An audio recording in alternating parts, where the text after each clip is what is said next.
A seguir con nuestra siguiente invitada, la doctora María Lorena Gutiérrez.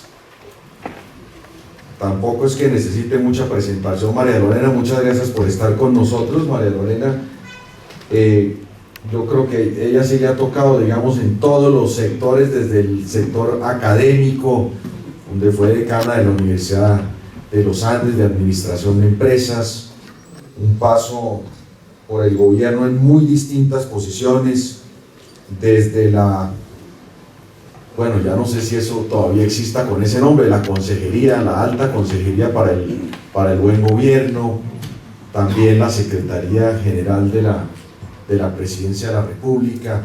María Lorena fue ministra de Industria también, y Comercio y Turismo en el anterior gobierno, ministra de Minas también, nos acompañaste en el sector como ministra de Minas y Energía, embajadora en Alemania, y ahora María Lorena pues al sector privado en una de las compañías más relevantes para uno de los sectores que están más directamente involucrados con la reactivación económica, con el crecimiento, como es el sector de la infraestructura.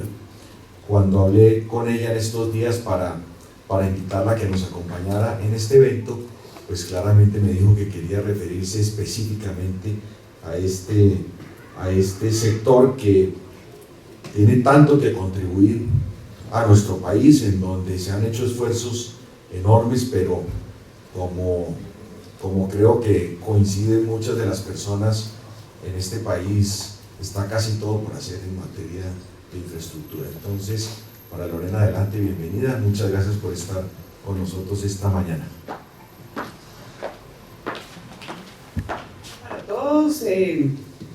Mil gracias, José Antonio, por esta invitación, a María Claudia Páez, a este evento que me parece con un título maravilloso que se llama 10 ideas para el 2022.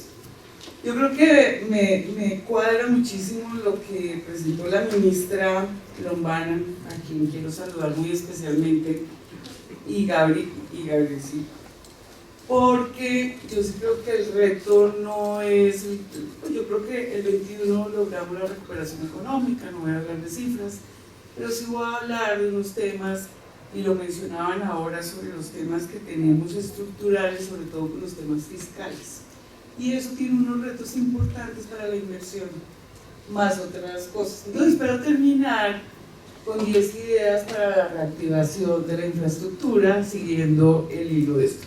Pero voy a dar un contexto muy rápidamente. ¿Paso con esto?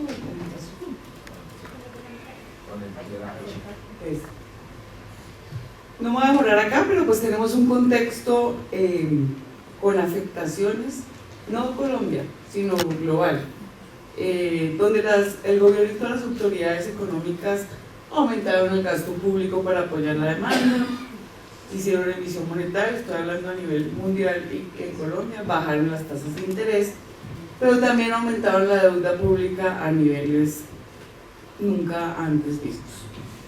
Tenemos un desempleo anual todavía alto, del 13.7%, un déficit fiscal del 7.6% con el que cerramos el 2021. O sea, el lado positivo de la reactivación económica que habló la ministra, yo voy a hablar de unas variables importantes que necesitamos para la inversión. Una calificación crediticia que bajó, una inflación del 5.62% en el 2021, cuando la meta anual era alrededor del 3%, una reducción de ahorro en los hogares que es muy impresionante, cercano al billón de pesos durante el primer semestre del año 2021, un incremento de tasas de interés que vimos recientemente al Banco de la República, que ya estamos alrededor del 4%. Nosotros sacamos proyecciones normalmente, tenemos una oficina de investigaciones económicas, y casi que estábamos hablando muy cercano que hacia el primer semestre íbamos a cerrar con el 4, y ya estamos pensando que vamos hacia el 5. Y una devaluación del peso alrededor del 10%. Esto digamos, llevó, como les dije, que una vez superadas las restricciones que tuvimos con el aislamiento, especialmente la movilidad, pues sí se trabajó mucho en el tema de la recuperación económica, pues tuvimos unos indicadores muy favorables en crecimiento económico, sobre todo impulsados por el consumo, pero sí tenemos estas variables que les digo que pueden afectar los temas de las inversiones, y por eso al final José Antonio lo va a poner positivo, y es cuáles son esos retos y esas grandes ideas para poder impulsar esto. La infraestructura no se quedó atrás. La infraestructura en el año 2021, como ustedes ven, tuvo una caída del 5, una contracción del 5.4% en el año 2021, sobre todo en los primeros semestres, y ahí ven pues, la caída tan fuerte cuando estuvo cerrado todo. Y si lo comparan en todo el año con respecto al 2019, también tuvimos una contracción en infraestructura del 33%. Y en la ejecución de obras, ¿no? Pues tuvimos una contracción del 26.2%. Ay, Dios mío. Peor aún si uno mira la obra pública, que se mide mirando sobre todo las obras casi en vías. Estas obras, y pues como todos conocen, que son muy importantes para el desarrollo regional, para el desarrollo social, estuvo reducida en un 38.7% durante el año 2021, y si ven pues el crecimiento, la línea que está arriba era el crecimiento que traíamos acumulado desde el 2013 a 2019, y la línea marrón o roja es el crecimiento en el 2021 de la obra pública. Y no quiero explayarme porque pues solo tengo 10 minutos, pero ustedes saben el efecto que eso tiene en las regiones, el tema de la inversión, sobre todo en obra pública por índice. Que eso incrementa los temas sociales de los que hablaba Gabriel. Tampoco es noticia para todos el incremento de los insumos de producción. Tenemos una crisis a nivel mundial en el tema de insumos, en el tema de logística. Acá pueden ver cómo han aumentado, sobre todo para el tema de infraestructura, los temas de aceros y fletes, que ya han crecido, digamos, ha tenido un incremento el más alto que hemos visto desde el año 2012. Pero ¿qué podemos hacer para apostarle a la infraestructura, como hablábamos con José Antonio, para impulsar el progreso económico y la prosperidad? Simplemente, y esto es conocimiento de todos, pero para que veamos el peso estratégico de la infraestructura en el desarrollo económico, pero no solamente en el crecimiento económico. Muchas veces hablamos solamente del crecimiento del PIB, porque pues sabemos que aporta al 3% del crecimiento del PIB, pero lo más importante es en el crecimiento de empleo, en la generación de empleo y en las condiciones sociales para estas regiones. Entonces, pues la infraestructura en general aporta al crecimiento, aporte del 3% al PIB colombiano. Por cada billón de pesos invertido en infraestructura se generan más de 28.000 plazas de trabajo, es decir, es un sector de gran generación de empleo. Y yo creo que el gobierno ha avanzado muchísimo en estos años en sacar las 4G adelante. Ya han visto recientemente que se han entregado varias obras que pues ahí las estoy mencionando. Ya se tienen pues las 20 concesiones, casi todas, digamos, en etapa de construcción y con cierres financieros, pero sí creo que todavía no tenemos proyectos para los próximos 4 años, que eso es un reto, digamos, para el país. Sacaron anunciaron el programa de 5G, pero hasta ahora pues solamente se han adjudicado una, que es la malla vial del Valle del Cauca, pero realmente ustedes saben que esto se demora 2 o 3 años en empezar obra. Entonces creo que vamos a tener un reto importante, sobre todo con proyectos de infraestructura para los próximos 2 años, para proyectos nuevos. Estoy refiriendo. ¿Por qué es tan importante la infraestructura? Y para terminar, porque ya, ¿dónde puedo mirar el tiempo? Esto no se controla. Mejorar la conectividad, potencializa la movilidad urbana entre las grandes ciudades, impulsa la productividad. Especialmente no saben lo importante que es la infraestructura para jalonar los temas de agricultura, turismo, hoteles, el impacto social, los colegios, etc. Fortalece la seguridad, mantiene los ingresos y el bienestar de millones de familias que pasan que están en las comunidades alrededor de estas carreteras y ayuda a planificar el territorio, cosa que en Colombia no sabemos mucho, ¿no? Y nos hemos equivocado en este tema. Aquí, ay, cómo me voy. Bueno, lo que quisiera decirles es, con nuestra realidad fiscal, con la importancia de infraestructura, lo que tenemos que, la única salida es la inversión privada. La inversión privada es la que va a ayudar a corregir todos estos cuellos de botella, es la que necesita los incentivos. Dado el panorama fiscal que tenemos, lo que tenemos que hacer es incentivar la inversión privada, y hay retos grandes, sobre todo para fomentar y dar mucho más seguridad jurídica y buscar nuevos mecanismos de financiación, sobre todo que los fondos de pensiones, etcétera, puedan participar. Yo voy a terminar, yo creo que ya se me acabó el tiempo, pero entonces me voy a pasar esto y voy a decirles las 10 ideas muy rápidamente para poder impulsar este sector. Uno, lo que acabo de decir, y es tener políticas públicas que de verdad fomenten la inversión en infraestructura. No las tenemos. Generar esas sinergias entre el gobierno, las empresas y las actividades económicas. Siempre esto es como desde la academia, que uno decía hay que trabajar el sector público, el sector privado y la academia, pues seguimos en ese triangulito, ¿no? Seguimos en cómo nos interactuamos, cómo podemos trabajar juntos.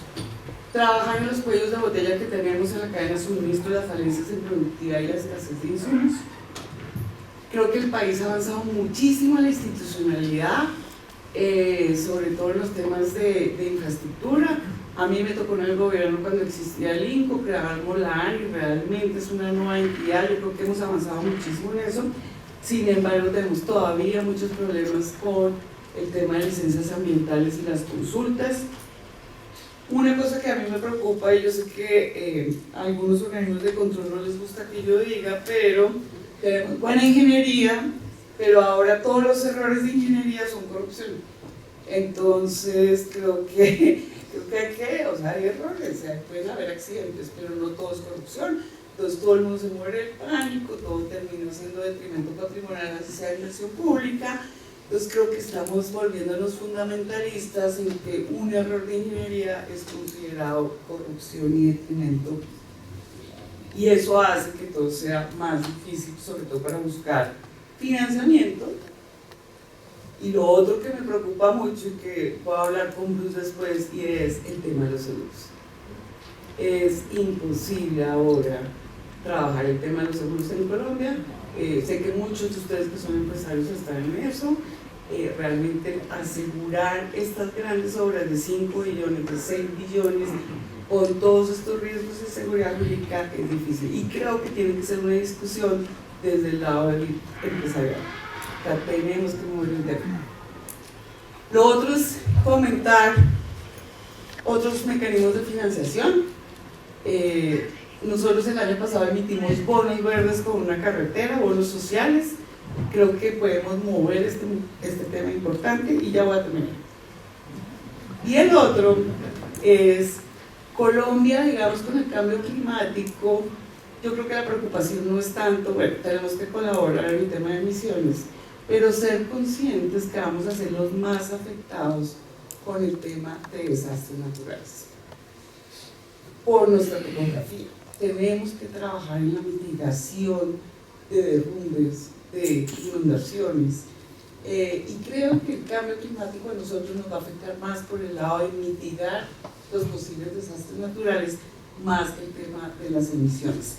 Por último, incentivos para mayor inversión social, y pues termino con mi discurso desde que tuve la oportunidad de trabajar en el sector público y en la academia, y es confianza. Este país necesita confianza.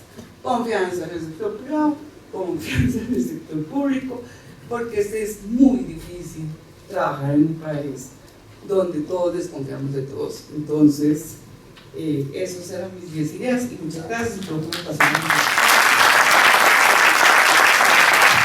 Muchas gracias, María Lorena, por compartir con nosotros sobre un tema de tanta importancia para el desarrollo del país y con tantos problemas. Yo creo que este tema de 10 ideas sobre un tema ya no lo había estrenado aquí Jean-Claude hace un tiempo. Y bueno, yo creo que también es interesante porque son como una receta desde la realidad y la practicidad de estar uno al frente de una compañía que tiene, yo creo, los principales proyectos de infraestructura del país, de tal manera que muy bueno tomar nota de estas temáticas, de estas problemáticas, y seguramente ello también nos va a ayudar en APD aquí para programar algunas otras reflexiones, como por ejemplo este tema que acabas de mencionar, el de los seguros, que es así, es crítico, y también el tema de las responsabilidades de las personas que tienen a su cargo el desarrollo de los proyectos, porque sí es verdad que aquí hemos llegado a confundir de manera muy grave lo que pueden ser errores, lo que pueden ser fallas de los proyectos de ingeniería, de planeamiento, con temas de corrupción o temas de detrimentos que rayan ya en temas de responsabilidades muy distintas a las propias de los desarrolladores de los proyectos. Bien, muchas gracias María Lorena por estar aquí esta mañana con nosotros y ahora